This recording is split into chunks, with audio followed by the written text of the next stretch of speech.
नमस्कार स्वामी भक्तांनो, माझ्या स्वामीला अर्पण या चॅनलवर तुम्हा सर्वांचं मनापासून खूप खूप स्वागत आहे.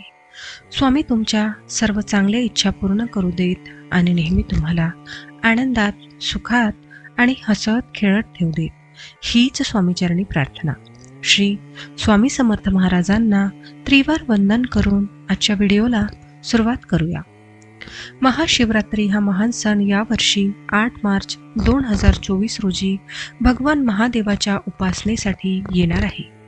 असे मानले जाते की भगवान शिवाला समर्पित या पवित्र रात्री भगवान शंकराची श्रद्धेने आराधना केल्याने लवकरच शिवाचा आशीर्वाद प्राप्त होतो आणि जीवनाशी संबंधित सर्व दुःख, रोग दूर होतात. सर्व मनोकामना पूर्ण करणाऱ्या महाशिवरात्रीच्या पवित्र व्रतामध्ये जेव्हाही तुम्ही भगवान शंकराची पूजा कराल तेव्हा चुकूनही शंख वापरू नका. अन्यथा भगवान शिवाच्या कृपेऐवजी तुम्हाला त्यांच्या प्रकोपाचा सामना करावा लागू शकतो.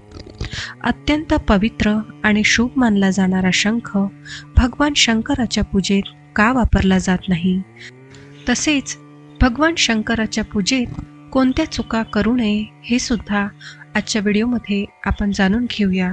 पण त्याआधी हा व्हिडिओ तुम्ही पूर्ण बघा. स्वामीला अर्पण मराठी चॅनलवर नवीन असाल, अजूनपर्यंत चॅनलला सबस्क्राईब केलं नसेल तर पटकन सबस्क्राईब करा. साईडला एक घंटीचं बटन दिलेलं आहे, ते सुद्धा प्रेस करा, म्हणजे आपल्या चॅनलवर जेव्हा नवनवीन व्हिडिओ येतात तर त्याचं नोटिफिकेशन तुम्हाला मिळाल्यामुळे तुम्ही व्हिडिओ लगेच बघू शकाल. तुम्हाला व्हिडिओ वेगळा शोधत बसण्याची गरज पडणार नाही. चला तर मग व्हिडिओला सुरुवात करूया. भगवान शंकराच्या पूजेत कुमकुम, रोळी आणि हळद याचा वापर केला जात नाही.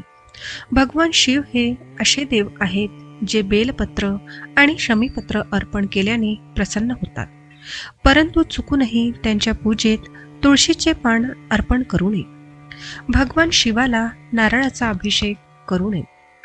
भगवान शंकराच्या पूजेमध्ये केतकी, कणेर, कमळ किंवा केवड्याच्या फुलाचा वापर करू नये.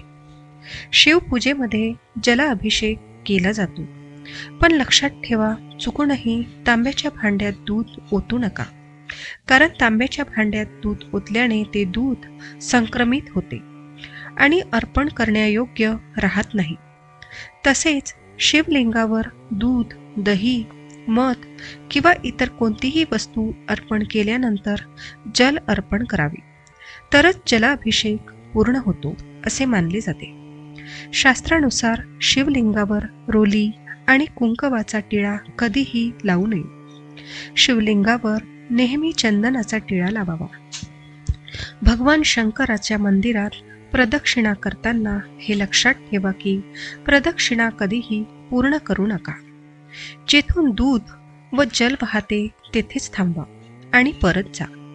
महादेवाला कधीही नारळ किंवा नारळ पाणी अर्पण करू नका. तसेच तुळशीचे पाने देखील महादेवाला कधीच अर्पण करू नये. शिवाच्या पूजेत कधीही शिळी फुले अर्पण करू नका. भगवान शिवाला नेहमी ताजी फुले अर्पण करा आणि दुसऱ्या दिवशी गंगेच्या शुद्ध पाण्याने आंघोळ करून शिळी फुले काढून टाकावी. तसेच महादेवाच्या पूजेत तीळ आणि चंपा या फुलाचा वापर केला जात नाही. या गोष्टीची काळजी घ्या. शिवलिंगावर काळे तीळ तुम्हाला अर्पण करायचे असेल तर काळे तीळ नेहमी पाण्यात मिसळून अर्पण करा. पौराणिक कथेनुसार हिंदू धर्मात जो शंख अनेक देवी देवतांनी हातात धरला आहे आणि ज्याशिवाय भगवान विष्णू आणि देवी लक्ष्मीची पूजा अपूर्ण मानली जाते, तोच शंख भगवान शिवाच्या पूजेमध्ये वापरला जात नाही. ब्रह्मवैवर्त पुराणातील कथेनुसार एकदा राधा राणी काही कारणास्तव गौलोकाबाहेर गेली होती. त्यानंतर जेव्हा भगवान श्रीकृष्ण विरजा नावाच्या मैत्रिणीसोबत फिरत होते तेव्हा ते परत आले आणि जेव्हा राधा राणी भगवान श्रीकृष्णाला विरजासोबत पाहिले तेव्हा ती कृष्ण आणि विरजा याबद्दल वाईट बोलू लागली. अपमान वाटल्यानंतर विरजा नदीसारखी वाहू लागली. तेव्हा राधा राणीने सुदामाला शाप दिला राधा राणीचे कठोर शब्द ऐकून तिचा सुदामा आपला मित्र भगवान कृष्णाची बाजू घेत राधा राणीशी भावुक शब्दात बोलू लागला. सुदामाच्या या वागण्याने संतापलेल्या राधा राणीने त्याला राक्षसाच्या रूपात जन्म घेण्याचा शाप दिला. यानंतर सुदामाने राधा राणीला मानव रूपात जन्म घेण्याचाही शाप दिला. या घटनेनंतर सुदामा शंखाचूर नावाचा राक्षस झाला. शिवपुराणात दंभाचा मुलगा शंखाचूर याचाही उल्लेख आहे. त्याच्या सामर्थ्यामुळे तो तिन्ही जगाचा स्वामी झाला. ऋषी मुनींचा छळ सुरू केला. यामुळे संतप्त होऊन भगवान शंकराने शंखचूरचा वध केला. शंखचूर हे विष्णू आणि देवी लक्ष्मीचे भक्त होते.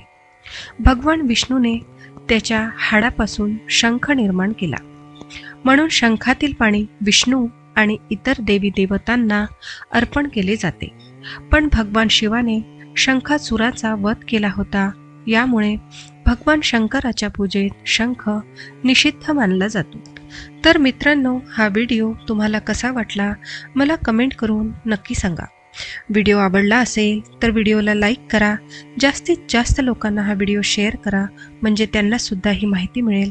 चला तर मग आजच्या व्हिडिओमध्ये एवढेच. मी तुम्हाला परत भेटते अशाच एका नवीन आणि माहितीपूर्ण व्हिडिओमध्ये. तोपर्यंत सर्वांनी काळजी घ्या आणि असेच छान छान माहितीपूर्ण व्हिडिओ पाहण्यासाठी आजच आपल्या स्वामीला अर्पण चॅनलला सबस्क्राईब करा आणि कमेंटमध्ये श्री स्वामी समर्थ महाराज लिहायला विसरू नका. धन्यवाद. श्री स्वामी समर्थ. जय जय स्वामी समर्थ.